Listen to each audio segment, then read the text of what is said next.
Eric Fierro, H. Ray Keith, Ace Dermis, Shirley Barnett, and Michelle Hampton appear on the screen in boxes. To transform teaching and learning. And today's session will be Democratizing Learning Environments. And so thank you all for joining us. This has been a great experience over the last 6 months. We had some amazing panelists who have been sharing their expertise as it relates to operationalizing equity. And so today will be our final session. If you could put in the chat your institution and your title, so we know who's in the space with us. And then please feel free to use the chat if you have questions. And my name is Ray Keith. I work for Achieving the Dream as a program development consultant, and I'll be the moderator for today's session. And then we're gonna move into introductions of our amazing panelists. Oh, sorry, let me give you the overview of our session. And so today you'll be engaging in a dialogue and discourse with panelists as it relates to co-creating environments that support and humanize students' academic experiences while affirming their strengths and potential in the classroom. Our panelists will be sharing practices, inclusive practices, instructional strategies, and digital tools that foster a climate of belonging, open dialogue, student-centered engagement, and co-construction in the classroom and beyond. Shirley Burnett, lower left box. And then our objectives for today are to for you all to increase your knowledge, understanding, and abilities as it relates to the practice of democratizing the classroom, co-creating learning environments with students to holistically support their learning and teaching experiences in your classrooms, and then recognizing and implementing culturally responsive and equity-minded practices and instructional strategies that foster a climate of student empowerment and agency. And then we want to share how you can incorporate digital tools and technologies to enhance student engagement. Ace Dermis rests her face in her hand. And so we have with us today Dr. Michelle Hampton, who has been a professor at Cuyahoga Community College in Cleveland, Ohio for over 20 years, where she teaches in the Business Administration Department. She earned a PhD in education with a specialization in instructional design for online learning. She has a high technology MBA and a Bachelor's of Science in Computers. And she was a former manufacturing engineer, management consultant, business owner, and information technology faculty member. Thank you for joining us today, Michelle. Thank you. And Aisha Dermis is our next panelist. And Aisha serves as an English as an additional language instructor at the University of Colorado, Denver. She started her career as an ESL teacher straight out of college, and has held several positions in her career, including English chair, drama teacher, instructional coach, and an academic content specialist at both public, private schools and settings in higher education institutions. She holds a master's degree in culturally linguistic diverse education and a bachelor's degree of arts in ESL. Ace smiles. Thank you for joining us, Aisha. Thank you. And then we have Dr. Shirley Burnett, who serves as the interim chair, instructor of mathematics at the University College at Jackson State University. In this position, her sole responsibility is to develop and implement best practices in developmental and intermediate courses. She earned a doctorate of education and educational leadership with a specialization in curriculum and instruction. She also serves as the contributor and project lead in the Every Learner, Everywhere Digital Equity Research Practitioner Partnership Project, and participates in the Digital Justice Faculty Learning Circles. Thank you for joining us, Shirley. Michelle Hampton looks to her right. Thank you. And so we're going to get started. We're going to move into the why for democratizing classrooms. And so we want our panelists to share their aha moment and what led them to recognizing the importance and the value of democratizing their classrooms. And so we'll just ask them to come off mute and share your experiences with our folks with our participants. Thank you. The four people smile. I'll go since nobody's going. How about that? Good morning, afternoon. Hopefully it's not evening, no matter where you are in the world. So I think it's important to look at democratizing learning environments because we often talk about having students be accountable for their learning, right? So we're really big on that, but rarely do we talk about providing students the opportunity to have a say about their learning environment. And so that was kind of an aha moment for me, like, well, let's just ask students.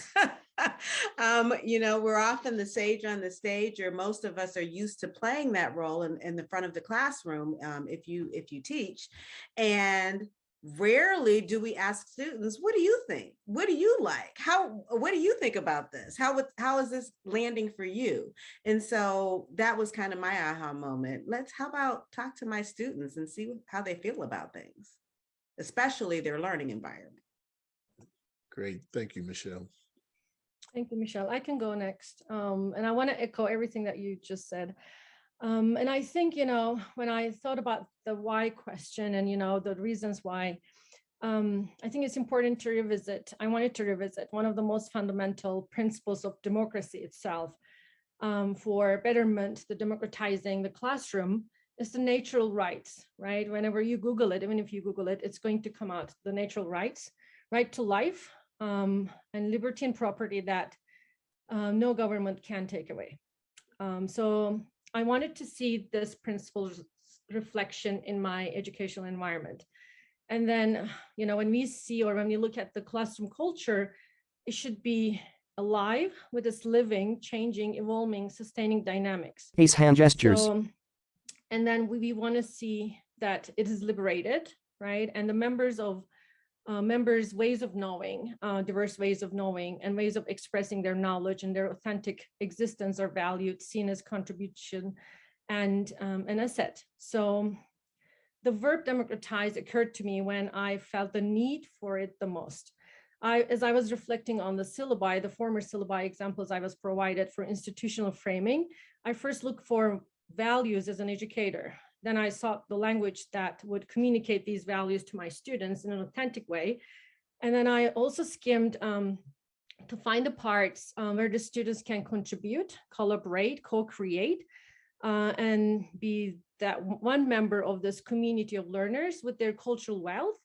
But I was only able to find the statements that would define how to be a student within the dominant norms. So there was no right for liberty or property that we can call intellectual or cultural wealth that students are bringing in this space, in this syllabus. And no government, in our case, the institution can take away. But I couldn't find them. So instead, we had the expectations from authority and no space for student autonomy or vote or choice, just like Michelle stated. Then I imagine myself, standing before my students, reading this to them aloud, and they share their hearts, their cultural wealth, their respect, their stories and love with me, while I share these things with them. So that is my aha moment, I think, for democracy, and I looked for democratizing practices. So thank you. Ace smiles, closing her eyes slightly.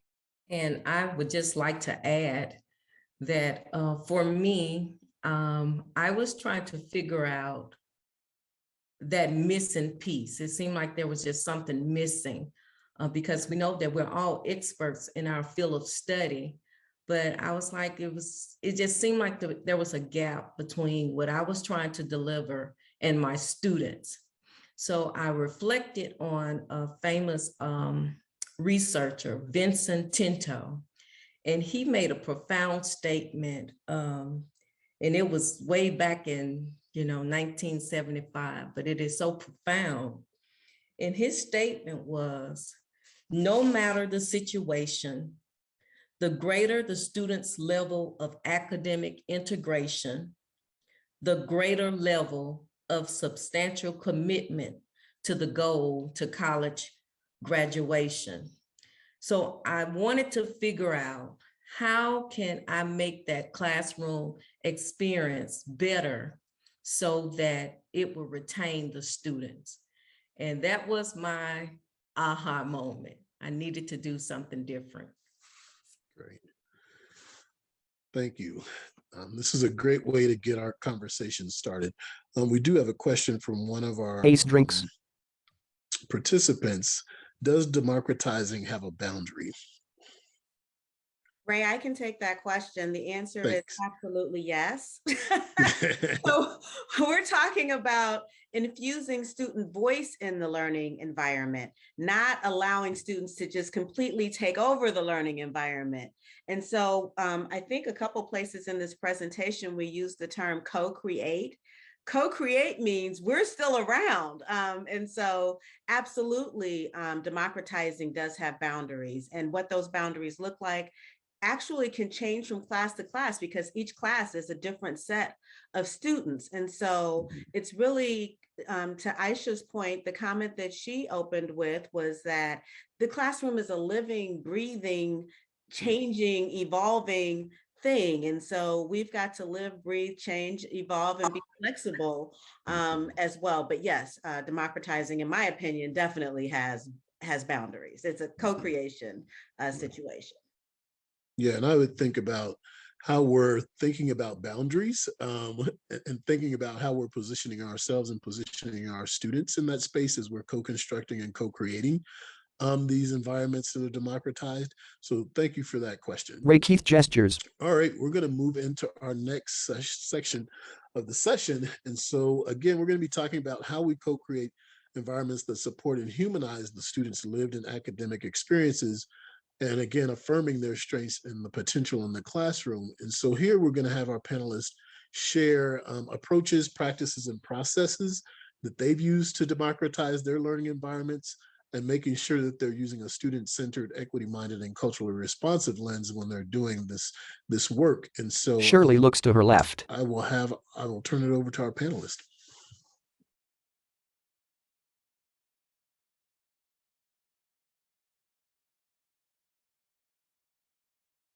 I can take the lead on this one. To me, I think this is about belonging. Students learn when they own and belong, actually not just students, ourselves too.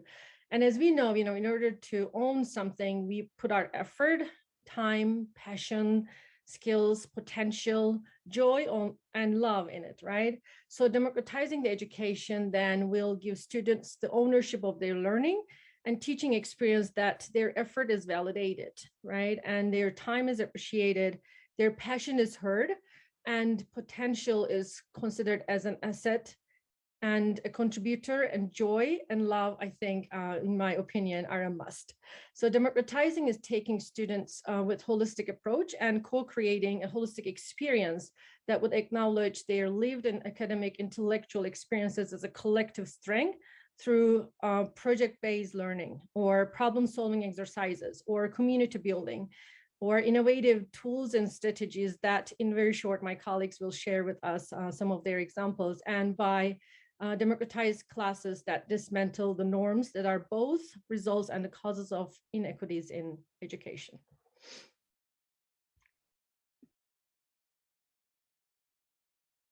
Aisha, would you share just again why we want to have a common understanding of terminology and maybe unpack a couple of these terms here?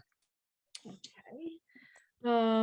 So we wanted to, as we were getting ready for this, we wanted to work on some terminology that we challenge, right, as positionality, and that we need to understand and focus on our research on such concepts like transparency and how it is linked to democratizing the environments. And we need to analyze to better capture the connection between the learning and terms such as, a student agency and communities. So as we proceed in our equity journey, we also want to acknowledge that according to CUE, which is California Center for Urban Education, Equity Mindedness is an anti-racist project that envisions equity as means of corrective justice to defy the institutional structures, policies, and practices that are unjust, inequitable, and dehumanizing for historically marginalized students. So in this concept of democratizing, positionality is defined as where we stand with respect to power by location within shifting networks and relationships. And then it can be analyzed and changed depending on the situation. So in our democratization process, it's one of the things that as educators we need to challenge to better serve our students and allow equitable opportunities for student empowerment and ownership of learning. So it requires us to reimagine the teacher's role as a partner and the relationship between the teacher and the students as a partnership. Then comes the transparency. So according to research, transparency is a set of teaching strategies that focuses on making transparent to students how and why they're learning and engaging with course content in particular ways that are relevant to their contributions and meaningful to them. And Keisha Lember, who was named as Illinois Best History Teacher in 2019, in her words, it means ownership, an active process of engagement and authority over our learning. So transparency clears the floor for student agency, helps classrooms become student-oriented, student-centered, more equitable, of course, and definitely more democratic for the fact that it's open for validation of student voice and power. And the community of learners in one concept that is coming from culturally responsive pedagogy framework. Within this framework with the equity-minded lenses in this community, education is seen as an active liberatory practice, and the members of this community claim a knowledge base in late Bell Hooks' words, from their experience and wisdom that they can speak to and they can speak from. So in this community, students' uniqueness are recognized and validated, right? It is safe because the practitioner, the instructor, the teacher in this community acts as one of the crew to facilitate learning and teaching that is microaggression and microassaults free. So this community is the one that democratizes the learning. And maybe Great, thank you, Aisha. On a final note, to connect it to what we are about to share, we wanted to visualize, how this classroom looks like. So democratizing learning and teaching looks like when education solely respects and cares for our students' souls and creates arenas for intimate and deep learning. Through democratizing of education, rich and varied practices of communities of color, Black, Latinx, Asian American, Pacific Islander, and multicultural communities of color are valued and centered. It looks like where these practices are not only valued, but sustained. And Dr. Sami Alims calls it liberating ourselves from dominant ideology in order to convert learning and teaching experience into something that explores, honors, extent, cultural practices, and potentials of our students. So it feels like liberation. It is decentering the norms and centers the wholeness, holistic union of body and spirit that individuals, our students, take education as part of their real life that allows their authentic selves to be the agents. Hampton looks down. And democratization is love, our love for contribution, transformation, engaging experience, and our students. So now I'm turning to my colleagues to provide the best examples and models of democratized classrooms. Thank you. Michelle Hampton and Shelley Barnett are on the video call. So when we look at co-creating the learning environment, I had an example of an experience from, I teach macroeconomics and microeconomics and survey of economics. And I was looking for a new courseware for my econ classes. And I had done the initial research. So this kind of speaks to the question we had about boundaries. So I did the initial research and came up with two options that I thought might work well in the classroom as we switch to new courseware.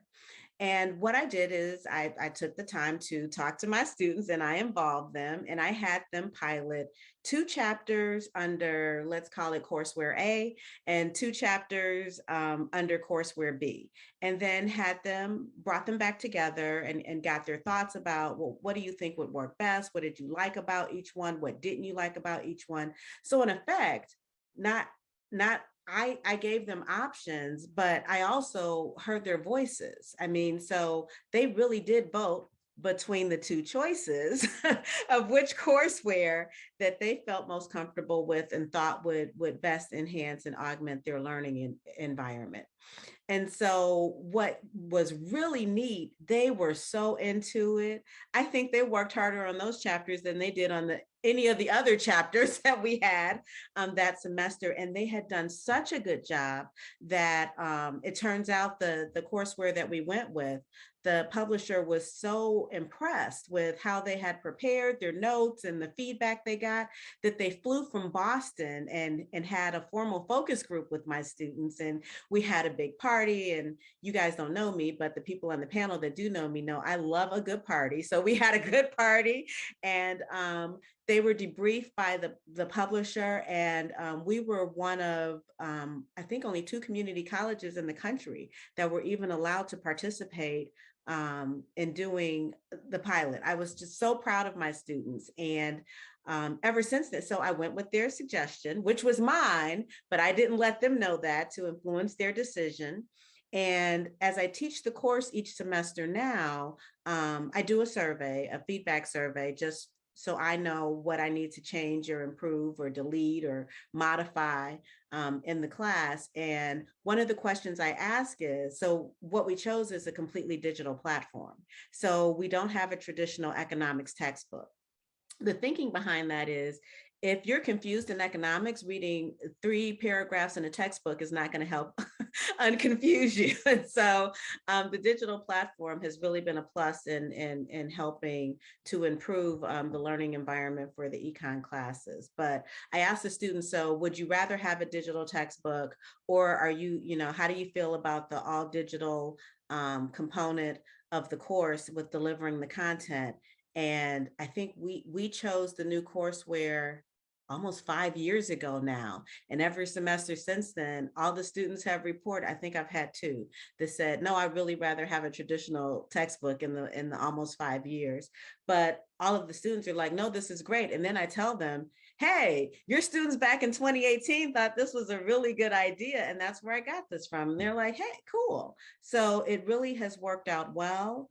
It definitely has improved student engagement. It definitely has improved student learning, and it really has helped me improve my teaching.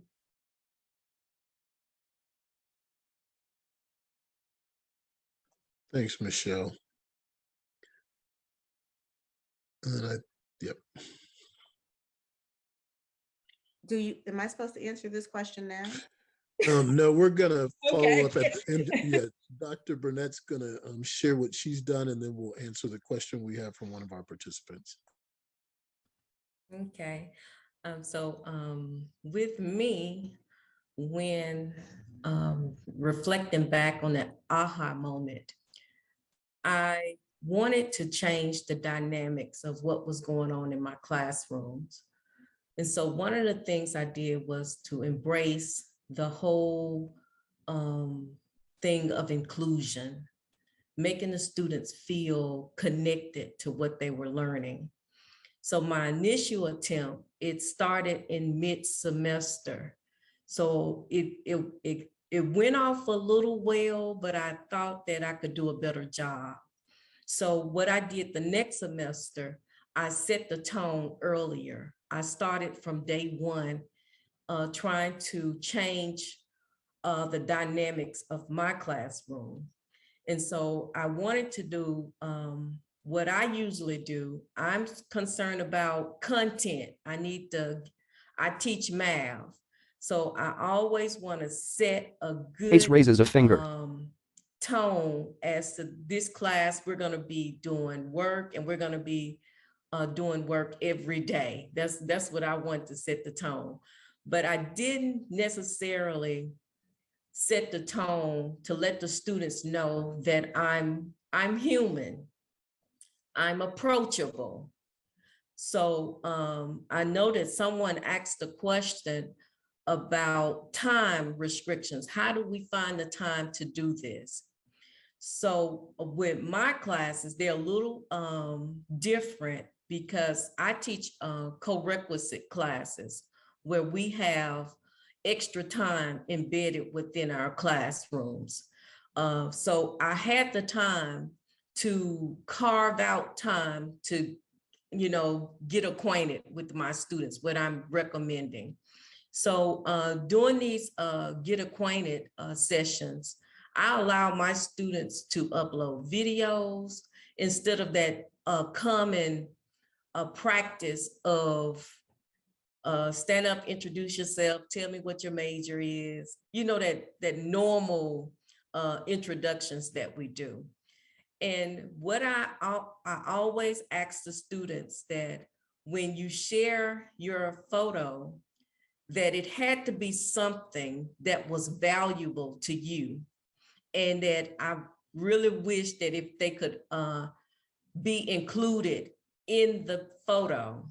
So what that allowed for me to do is to get to know an intricate part of who they were. And then in return, I would also share videos and photos of me, just so they know that I am approachable. This is your teacher, transparent. I'm going to be transparent here. You know, I have family that I love just like you do. And so what this does in breaking down those barriers, that the students know that I'm approachable. And so, and then the next thing I carry on, that I start setting the tone of giving them the voice to let them know that I hear you. I asked them 2 questions on day 1 to set this tone. And the 2 questions are, I first do a poll. How do we want to use cell phones inside the classroom? And then I ask, what is considered tardy for class? And based on their feedback, I let them know these are the policies, these are the things that we're going to abide by. And I set this tone for day 1 so that we can matriculate throughout the whole semester. And I'll share more with you to let you know how it goes throughout the year from this day 1 interaction. Great. Thanks, Shirley. And so we had a question about, again, and Dr. Burnett kind of spoke to this about how do you create time to do this? And one of my colleagues who led our equity journey at a community college here in Aurora, talks about how we need to do this incrementally. This is not a process where you redesign your entire course over the summer or a semester.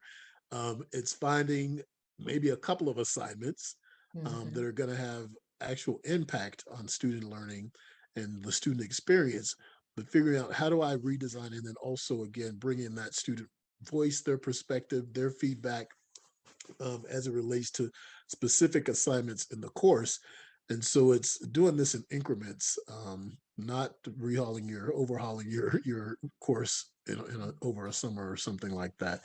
And so that's one way to be able to do that. And to Shirley's point, I really appreciated how she talked about her own transition and transformation, as it was like, I'm so focused on the content that we weren't even building community. And then once you begin to build the community, the work is easier than you would actually believe it would be.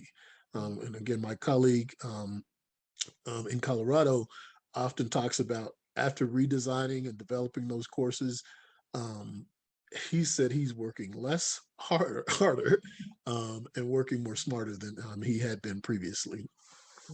And so again, it's incremental.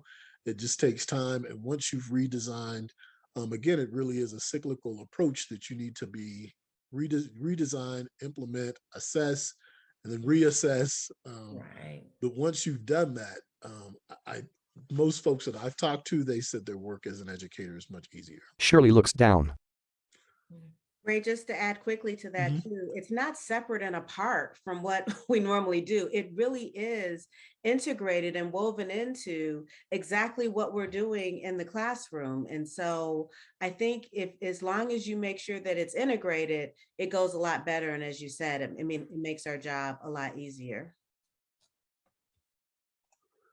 So now we're going to move into digital tools that support centering and empowering students while creating those Ray, environments. Ray, Oh, can go I ahead. pause you? The person who asked the question about that balancing, like asked if like added a clarifying follow-up. Can we take a look at that and give a quick follow-up briefly to the question about balancing how we build the community with the content?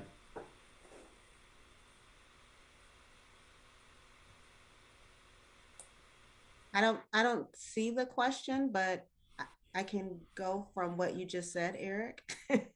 Well, so it was, how do you have the time in the course itself to co-create the content, pull the students, do all of those things, and find time to teach? And I myself as a faculty member understand, the difficulty of this balancing act. So, what is some advice you'd give, or how do you do that?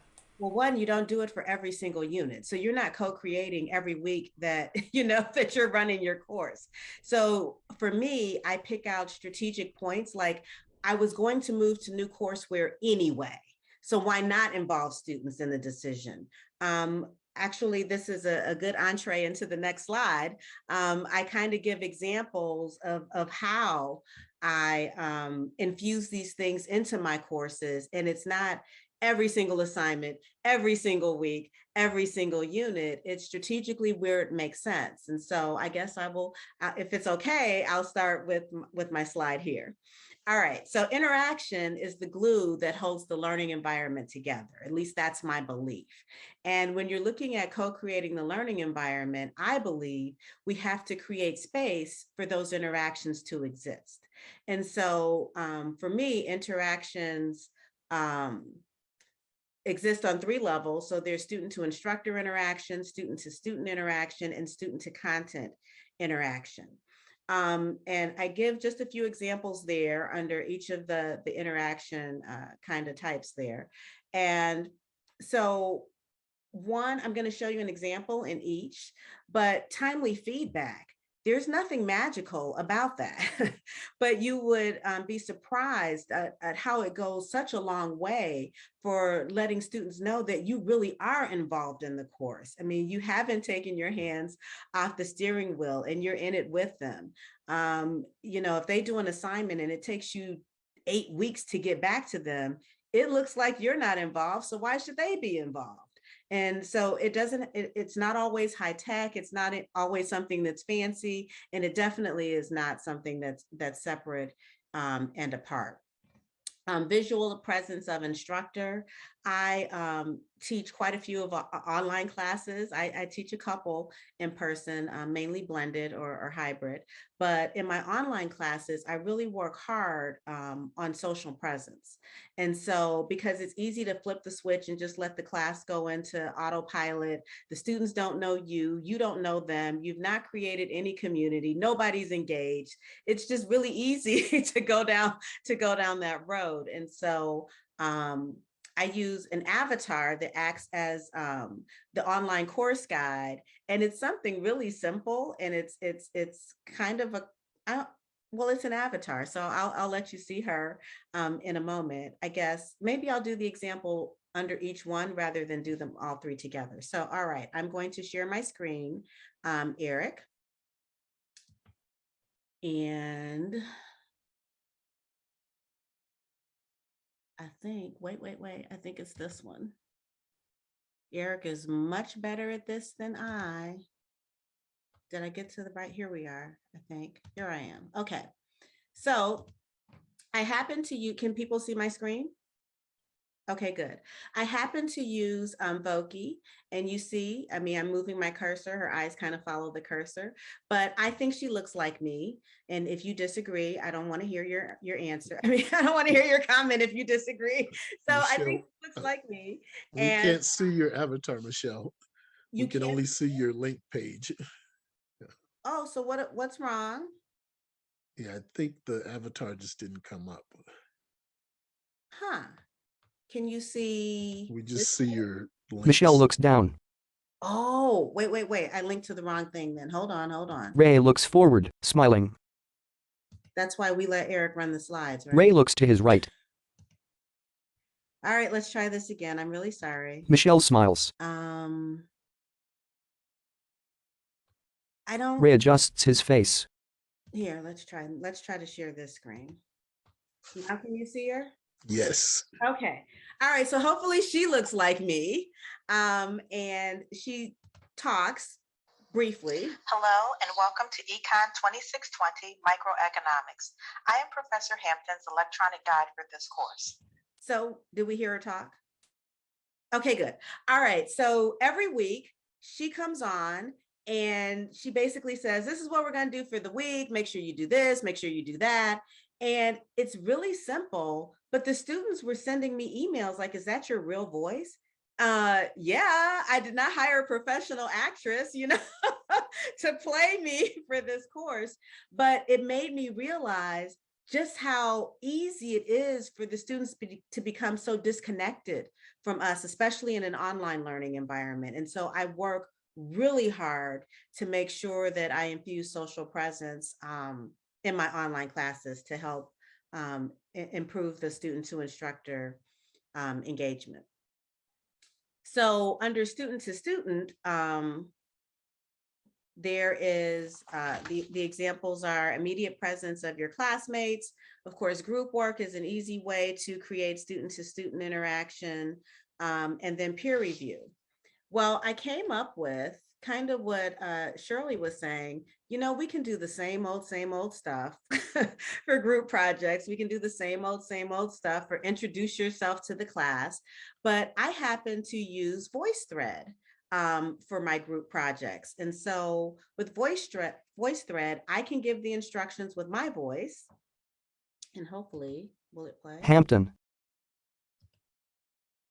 Please describe what's happening in this graph and then provide an example of what may have caused this scenario. So I put my students in groups and they then drop their picture and they can record their section or their input into what's going on in this particular assignment, which happens to be a production possibilities curve graph. And so I use this, especially with graphs and putting the students in groups so that they can phone in their answer, they can type their answer and have it, translated into voice. But it's just a different way to approach group projects without, everybody get in a group and get on this discussion board and write. We're really prone to a lot of text-based responses from our students. And so just trying to mix it up for what about those students that have different learning styles? We definitely seem to favor text-based. Here's my last one. So the third piece of engagement is student to content. And I think I mentioned the courseware. Well, I use adaptive courseware and I'm definitely media heavy. So lots of audio, lots of video. And I use a formative assessment along with polling. Well, formative assessment that I use is Kahoot. Hampton And, talks. Again, simple. Students love it. They take out their phones. But the part that's really kind of cool is I allow them. So I have a video that's our lobby video. So while everybody's on their phone and logging in and I'm waiting for players, they tell me which videos they want me to play for the week. It's a link. It's not a whole lot of extra time. And so we've had Bollywood videos, we've had country western videos, we've had R&B, we've had rap, we've got Latinx, whatever they want me to play, that's what I play. As long, it has to be appropriate. That's my only Hampton. request with that.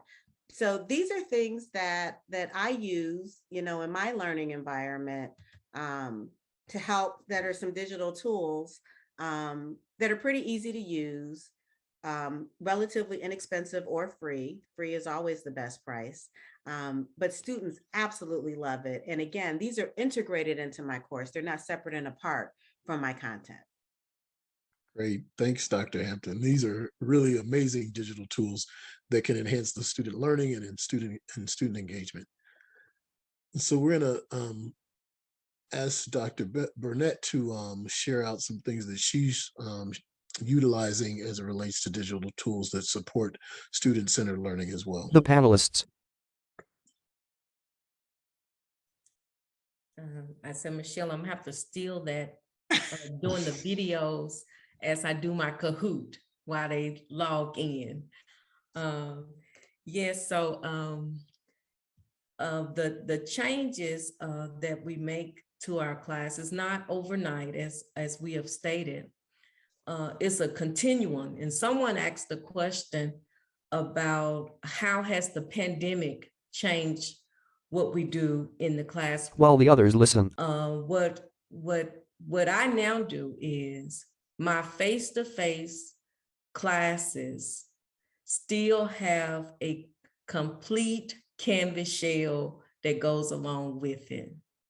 And so both the face-to-face and the online classes resemble greatly. But the face-to-face, I have a chance to kind of echo what was presented in the Canvas shell. And it also gives us that opportunity that we carry on the discussions inside of Canvas if we run out of time for things that occurred in the face-to-face.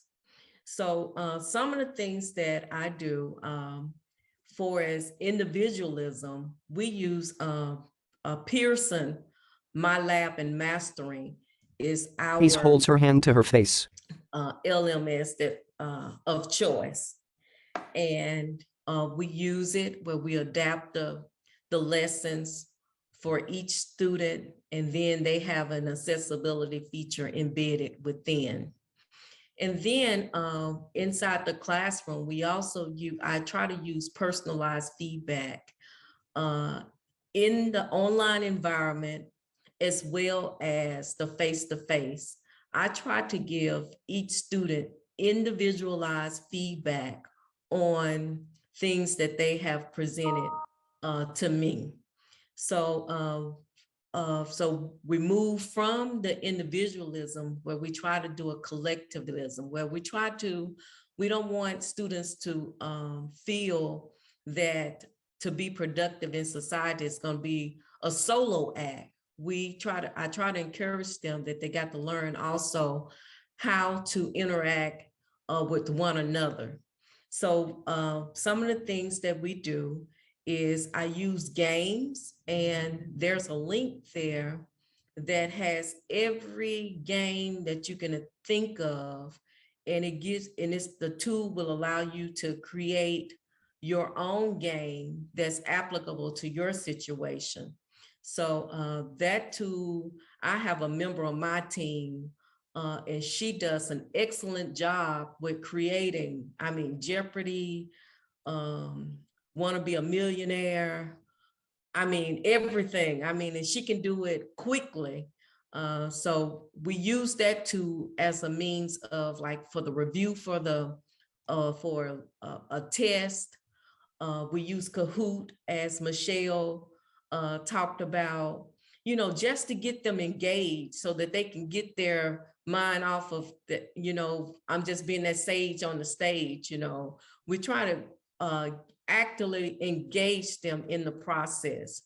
And then lastly, we use the authentic projects, where we give students a chance to respond to a real life application issue. Surely. And just to see how they would respond. How does this situation relate to them? And so we use the group discussion forums. And Hampton. Michelle mentioned the voice thread.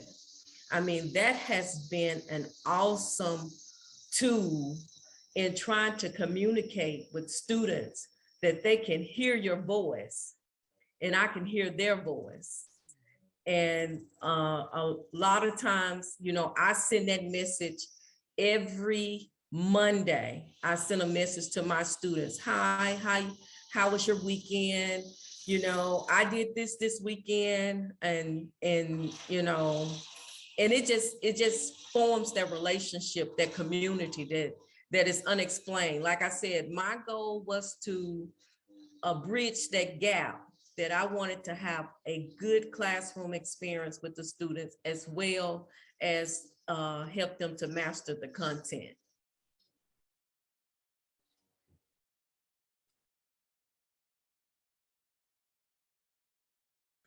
Great. Thank you all for sharing those tools, and just based off of the responses in the chat, these really are highly engaging, and folks are really excited about the opportunities to actually use these tools in their courses.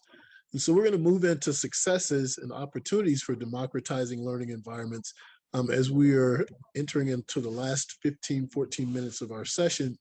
And we do want to allow some time towards the end of the session for you all to ask questions of our panelists.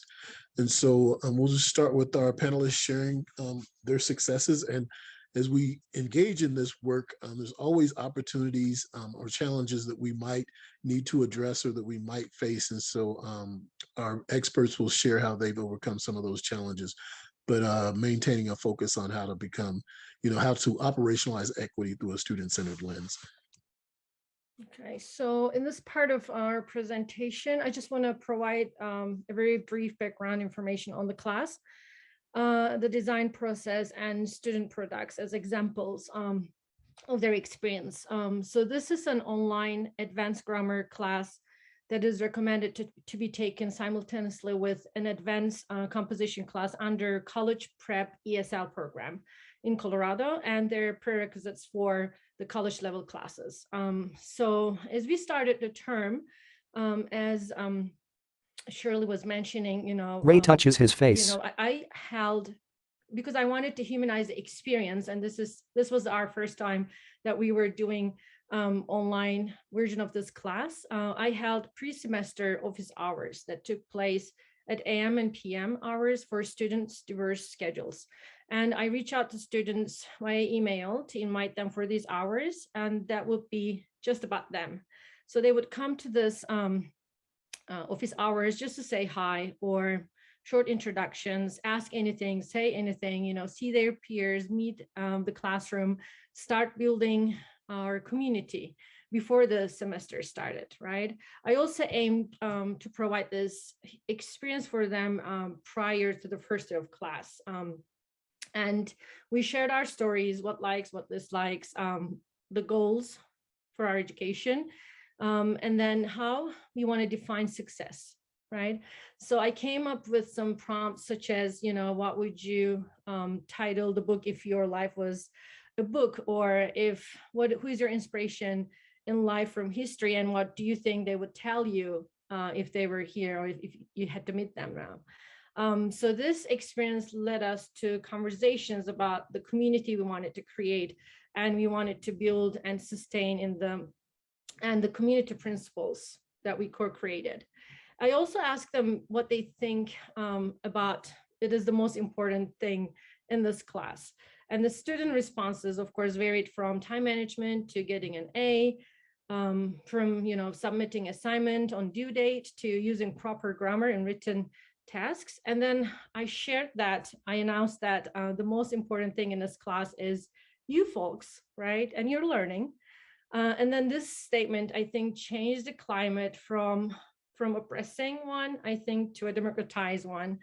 The conversations took place on their responses, and we look into what it is saying about higher ed, as well as how our wholeness as people should be part of the experience. So our first week became a time we called this class of people we, and help us create culturally relevant learning experiences, because we redefine the concepts of participation, engagement, assessment, roles of students, and the role of teacher, instructor, and how we want to plan on these things together. Then for particular class, grammar class, in the topical outline, it's time for us to learn about models. And in the source that we were provided from the department, which is from one of the biggest ESL publishing companies, there are repetitive drills for models, a very short paragraph where models are used frequently, questions that stay in the remember and understand levels of Bloom's taxonomy, and on the text, no cognitive labor requirement for creativity, analysis, or evaluation.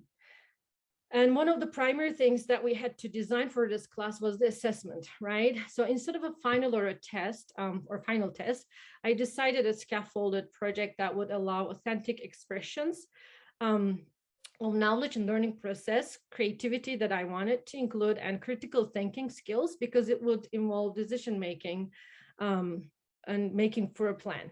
So students were asked to create a business plan through which they were able to use their grammar repertoire in a way that is meaningful to them, of course, and with higher order thinking and conditioning and authentic and engaging ways. So going back to this project, students first worked on where they wanted to start their business in Colorado. They brought their research and analytical skills at this stage to evaluate the needs of the regions, demands from the populations, and how they address these in their business plan. So this is also where students were able to brainstorm, share, get feedback from their peers in teams, and if they saw the need, they were allowed to use their native languages. And then they started the design step in which their cultural wealth was an asset to be able to serve the people in their business, right? So descriptions for the nature of the business, determining employee rights and requirements for the specific business they want to create, some interview questions for important positions in this business, design the place that business would take place. That brought so much fun, and then naming it with its reasoning. So throughout this project, students used one of the topical outcomes that we were required to cover, models, in authentic, free, and meaningful ways that they were ready to transfer all these skills they brought to this project for an English composition class that they can take after this grammar class. So some examples included an Ethiopian restaurant that serves food by providing information on the historical background of the food and drinks for their cultural importance and how it has brought people together for centuries. A real estate office to build bridges between prospective immigrants and real estate in this state so that they can start planning on their housing budgeting beforehand. And in this business, a student had even a translator at the office. A similar agent office that provided language and business services before immigrants arrived, and so on. And after this project, we utilize sociocultural conversations, that are mostly happening individually, but this time we had it as a class in order to understand the cognitive processes, right? The impact of acknowledging that knowledge is meaningful, not in only one setting, but everywhere. And it's a whole experience. And that's the opposite of dominator values in the education. So these conversations also gave students their authority in their learning and shifted the power and the positionality dynamics, toward a democratic one. It created, and I think we created a sense of belonging. So with the feedback I received from students during these conversations, I was able to switch the source from the former one to an OER and share this with my students, of course, by thanking them on how they shaped my understanding of sources as well. And with this understanding, I asked if I could design an intermediate reading class to my department. And as I get the permission, I used OERs that are culturally relevant, authentic, and validation of linguistic repertoire that my multilingual students are bringing with them to the classroom, and serve them in the best way culturally sustaining possible. Thank you, Aisha. And so I know that we have about 5 minutes left, and I want to make sure that we have time for some Q&A. And so if you could raise your hand or just put your question in the chat. And then Shirley, if you wouldn't mind just quickly kind of giving an overview. We have about 1 minute or so that you can share out what you've seen happen with successes in your courses. Okay, so I guess just quickly, I want to say that because of these changes that I've made with my classes, the students are coming to class. I no longer have to fight that low attendance rates that we so often find. And that's not just for my face-to-face classes, but that's for my online classes as well. The students are actively participating.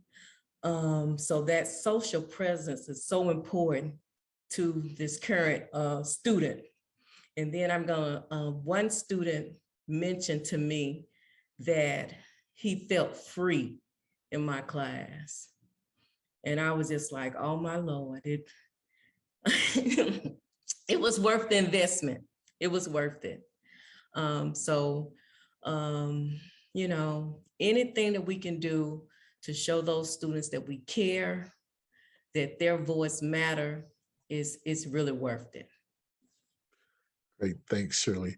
We do have a question. Could you address the tension or distinction between democracy as a majority wins versus equitable practices that intentionally seek to center the systemically non-dominant, wondering about the logistics of co-creating?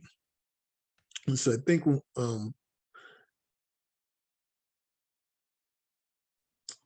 when we think about democratizing the classroom and thinking about what does that look like in practice? Ace looks down. Is that really about majority wins, or is that again about sharing the space in a way and redefining the space when we think about positionality of students and positionality of the faculty member? And so that's the approach that we're taking, that it's about how do we give them space, voice, power in the classroom to enhance their own teaching and learning. And then I want to add that it's a partnership. Right. So sometimes you win and sometimes you don't. And one of the examples that I think of, because I give my students the opportunity to have a say in what's going on in the classroom. Mm-hmm. And so the one instance, they wanted a say about not having class during homecoming week. Shirley Burnett smiles. And so I said, okay, that's fair. But as Michelle said, let me give you some options as to, what we can do. And so that, but when we came out, the students were satisfied. Michelle Hampton touches her nose. With the response. So I did allow them a free day in lieu of the homecoming, but we added some extra time somewhere else so that they wouldn't lose instruction. So it is a balance. Ray smiles.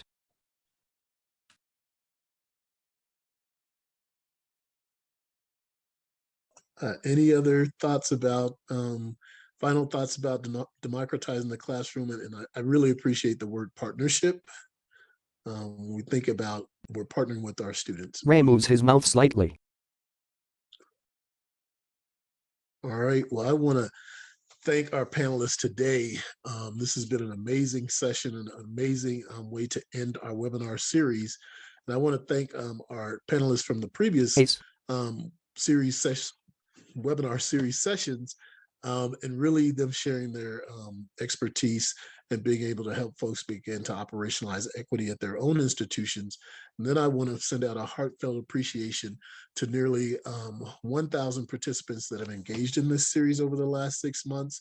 And thanks for the opportunity to be a part of this experience and to be able to engage folks as it relates to equity, inclusion, culturally responsive teaching and learning, and centering our students in their educational experience. We do have some upcoming events at ATD. And so we have our K-12 Partnership Institute, which is going to be an in-person conference, June 28th through the 30th. And that will focus on dual enrollment, early college, and equity. And you can use this QR code to scan here for more information. You can go to our website, and please be sure to complete the survey as well. We want to thank you all for joining us today. We are at time, and we want to hope you have a good rest of the week.